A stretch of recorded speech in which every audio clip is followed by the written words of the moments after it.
कुठलं शिक्षण नाही, कुठल्या मोठ्या IT कंपनीत कामाला नाही, कुणाला गंडवत नाही, कुणाला फसवत नाही, चोरीही करत नाही, कुठं डाकाही टाकत नाही, तरी हा माणूस महिन्याला 5 ते 8 लाख रुपये कमवतोय.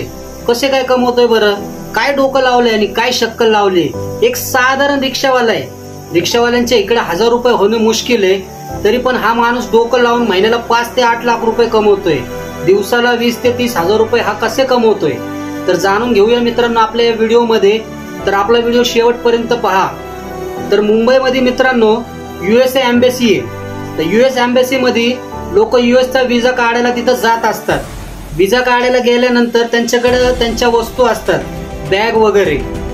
तर आतमध्ये जाताना जेव्हा आतमध्ये गेल्यानंतर त्यांचा नंबर येतो, त्यांना परीक्षा द्यावी लागत असते, काही प्रश्न विचारले जातात आतमध्ये, त्यासाठी त्यांना आतमध्ये जावं लागतं. सिक्युरिटी त्यांना गेटवरच अडवतात आणि सांगतात तुमच्याकडे कुठलीही वस्तू असेल, बॅग वगैरे, ही US एम्बेसी आहे, त्याच्यामुळे इथं सुरक्षेच्या कारणामुळे तुमच्या सगळ्या वस्तू तुम्हाला बाहेर सोडून यावं लागेल, तुम्हाला रिकामा आतमध्ये जावं लागेल. फक्त तुम्हाला क्वेश्चन केले जातील, त्याची उत्तरं तुम्हाला देता आलीच पाहिजे आणि तुमच्याकडे ज्या वस्तू आहेत त्या तुम्ही बाहेरच सोडून या, त्याशिवाय तुम्हाला आतमध्ये प्रवेश दिला जाणार नाही.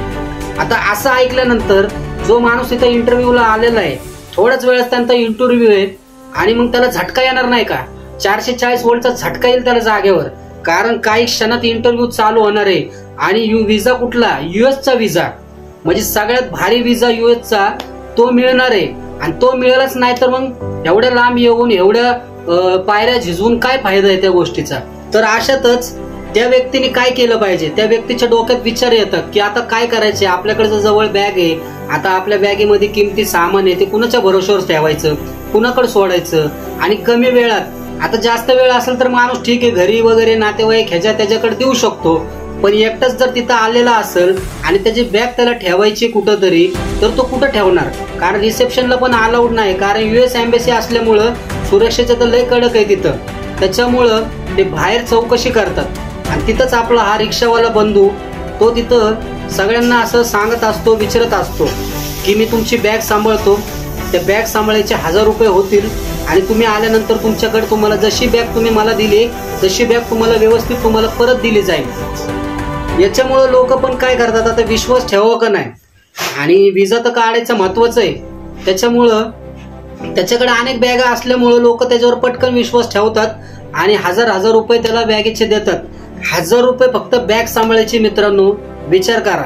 आणि 1000 रुपये ह्या लोकांसाठी काही लय नाहीये. USचा विजा काढायला येतात म्हणल्यावर ते हसत खेळत 1000 काय 2-4 हजार रुपये पण त्या माणसाला देऊ शकतात, एवढी त्यांची कॅपॅसिटी असते. कारण US विजा खूप महाग आहे, त्याच्यामुळे इकडे येणारे व्यक्ती सगळे बिझनेसमॅन आणि पैशावालेच असतात.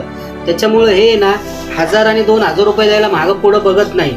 आता तुम्ही विचार करन, हा जर रोजचे 20-30 लोकांकडून 1000 रुपये घेऊन त्यांच्या बॅगा सांभाळतोय आणि ते 20-30 हजार रुपये रोजचे, म्हणजे महिन्याला 5 ते 8 लाख रुपये होतात. तर हा याच्या रिक्षामध्ये एवढ्या बॅगा ठेवतोय कशा काय? कुठं एवढी जागा त्यांनी बनवलेली? तर मित्रांनो त्यांनी एक पोलीसवाला पकडलेला आहे आणि त्या पोलीसवाल्याच्या मदतीनं त्यांनी लॉकर तयार केलेलं आहे. त्या लॉकर मध्ये ह्या बॅगा तो व्यवस्थित सेफपणे ठेवत असतो तिकडे जाऊन, आणि ते कस्टमर आल्यानंतर परत ते त्यांची बॅग त्यांना रिटर्न करतो. अशा प्रकारे तो दिवसाला 1000 ते 2000 रुपये एका कस्टमर कडून घेत असतो आणि दिवसाला त्याचे 30 ते 40 कस्टमर आरामात इझिली होतात. मित्रांनो अशा प्रकारे तो महिन्याला 5 ते 8 लाख रुपये कमवत असतो. मग विचार करा ना तुम्ही, काय डोकं लावलं त्यांनी? कुठला शिक्षण नाही, कुठलं स्टार्टअप नाही, कुठं मेहनत करायची नाही, चोरी करायची नाही, कुणाला गंडवायचं नाही किंवा जमीन बिमीन विकली बाबा, काय नाही. एक साधारण लॉजिक लावलं, एक डोकं लावलं त्यांनी. त्या ठिकाणी तो धंदा करत असताना त्यांनी ती गोष्ट हेरली की बाबा कस्टमर एवढे वैतागलेले असतात. त्यांनी एखाद्या दिवशी जाणून घेतलं त्यांच्याकडून की तुमचा प्रॉब्लेम काय आहे. तर ही आयडिया, ही कल्पना त्या रिक्षावाल्याला कशी सुचली की बाबा आपण हे केलं पाहिजे, यातून जास्त पैसा भेटू शकतो. आणि कसं काय देतील लोक, एवढा त्याला कॉन्फिडन्स कसा काय आला? तर झालं असं एक दिवस की तो कस्टमरला घेऊन त्या US एम्बेसी मध्ये गेला होता आणि ते रिटर्न भाडं होतं. तर तिथं गेल्यानंतर त्या कस्टमर बर असा प्रकार घडल्यानंतर तो कस्टमर बाहेर आला आणि त्या कस्टमरनी की दादा प्लीज माझी बॅग सांभाळा तुम्ही, मी रिटर्न जाऊन येतो, कारण आतमध्ये बॅग सकट सोडत नाहीत. तेव्हा ही गोष्ट त्याच्या लक्षात आल्यानंतर त्यांनी दुसऱ्या दिवशी जाऊन तिथं ट्राय केलं की बघू आपण काय होतंय. आपण जर बॅग सांभाळायचे जर आपल्याला पैसे कोण देत असेल, आपण सुरुवात तर करूया ना. बोलून तर बघू, उडी तर मारू पाण्यात, पवायला येईन का नाही नंतरची गोष्ट आहे. त्याच्यामुळे एक दिवस जाऊन त्याने तिथं चौकशी केली आणि चौकशी केल्यानंतर त्याचा तो जो डोक्यात विचार होता तो सक्सेस झाला. कस्टमर लोक आहे ना, कस्टमर लोकांनी त्याच्यावर विश्वास टाकला आणि बॅगे त्याच्याकडे देऊ लागले. मग असं करत करत एकाचे 2, 2चे 3, 3चे 4 आणि 4चे 10, 20, 30 असे कस्टमर त्यांनी गोळा केले.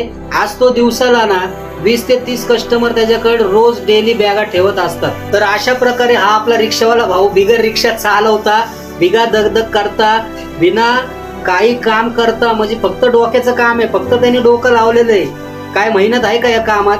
एवढ्या कमी मेहनतीमध्ये जास्त पैसे कसे कमवायचे, ही युक्ती जी लावली ना, शक्तीपेक्षा युक्ती श्रेष्ठ असे जे म्हणतात ना, ते खूप महत्वाचं आहे मित्रांनो. अशी जर युक्ती लावून तुम्हाला कुठं काही 4 पैसे कमवायचे असतील ना, तर विचार करत जावा कुठं काय आपल्याला कमवता येईल, कुठून कसं पुढे जाता येईल. या रिक्षावाल्यासारखं मित्रांनो असं डोकं लावा, काय करता येईल आपल्याला, कुठून तरी 4 पैसे कमवायचे, 4 पैसे घरी आणायचे, जास्तीत जास्त कमी वेळात जास्त पैसे या प्रकारे कमवायचे मित्रांनो. फक्त डोकं लावून वेगळं काम करू नका, चुकीचं काम करू नका काहीतरी, जेणेकरून तुम्हाला आणि तुमच्या कुटुंबांना त्रास होईल. असं काही वर्तन करून पैसे शॉर्टकट कमवण्याचा प्रयत्न करू नका. असं डोकं लावा, मेहनतीने कमवा, इमानदारीने कमवा. आयुष्यात तुम्ही एक दिवस सक्सेस होताल मित्रांनो आणि पुढे जाताल. या रिक्षावाल्यासारखंच सलाम आहे त्या रिक्षावाल्याला ज्याने ही युक्ती शोधून काढून महिन्याला 5 ते 8 लाख रुपये कमवतोय. मित्रांनो, जर आपली हे रिक्षावाल्याची स्टोरी तुम्हाला आवडली असेल तर आपला व्हिडिओ शेअर करा आणि आपल्या चॅनलवर नवीन असेल तर आपल्या चॅनलला एक सबस्क्राईब करा. धन्यवाद.